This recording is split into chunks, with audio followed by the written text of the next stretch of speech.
Did you know that in 1932, Australia declared war on emus? Yes, 6-foot-tall, flightless birds. And even more shocking, the emus won.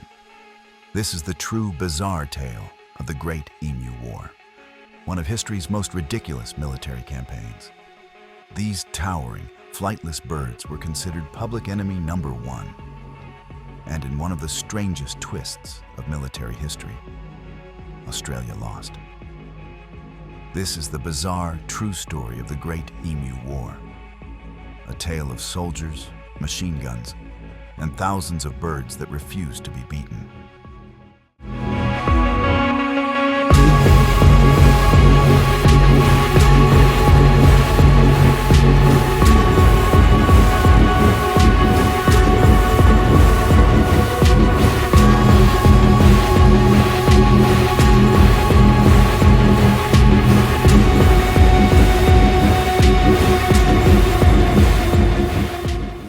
After the First World War, thousands of Australian soldiers returned home and were granted farmland in Western Australia as part of a soldier settlement scheme.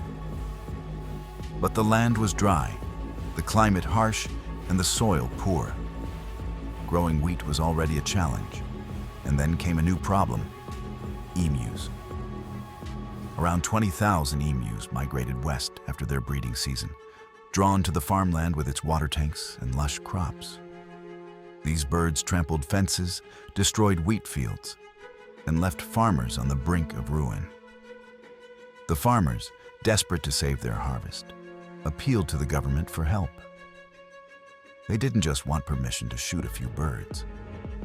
They wanted military-grade support. And the government agreed.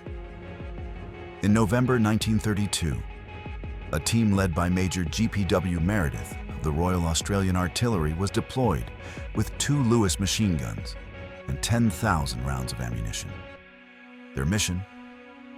Wipe out the emus before they destroyed the entire wheat harvest. It sounds absurd, but this was an official military operation, fully sanctioned by Australia's Minister of Defence. On November 2, 1932, the soldiers launched their first assault. A flock of about 50 emus was sighted. The soldiers opened fire, but the birds scattered instantly.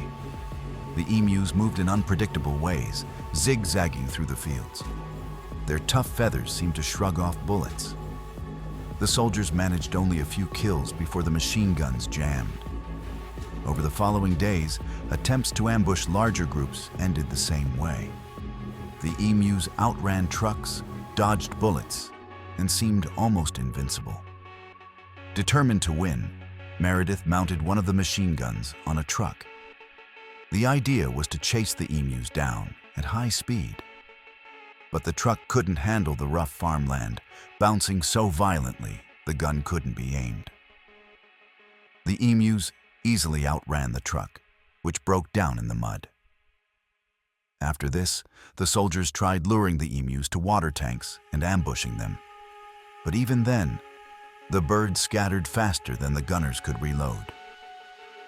At one point, an observer noted that the emus seemed to coordinate like trained troops, with a leader keeping a watch and warning the flock of danger. Within a week, it was clear the emus were winning. Newspapers began to report the embarrassing results. Thousands of rounds of ammunition fired, only a few hundred birds killed. Journalists mocked the army for losing a war against birds. Politicians demanded answers. Major Meredith himself admitted that the emus were extraordinarily hard to kill. By early December, after less than a month of fighting, the military withdrew in defeat. The Great Emu War was over, and the emus had triumphed. After the failed campaign, farmers tried bounties to control emu numbers. Shooting parties and local hunters were more effective than machine guns.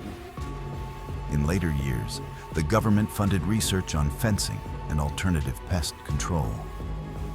But the emus remained a protected native species, and their population eventually stabilized. To this day, the Great Emu War is used as a cautionary tale. Sometimes nature wins, no matter how powerful your weapons are. So the next time you hear someone say, "What could possibly go wrong?" just remember, in 1932, Australia lost a war to emus. History is full of these strange, forgotten battles. And the Great Emu War is among the most unbelievable of all. If you enjoyed this story, make sure to like, subscribe, and join us for more untold histories in 5 minutes or less. Thanks for watching. See you next time.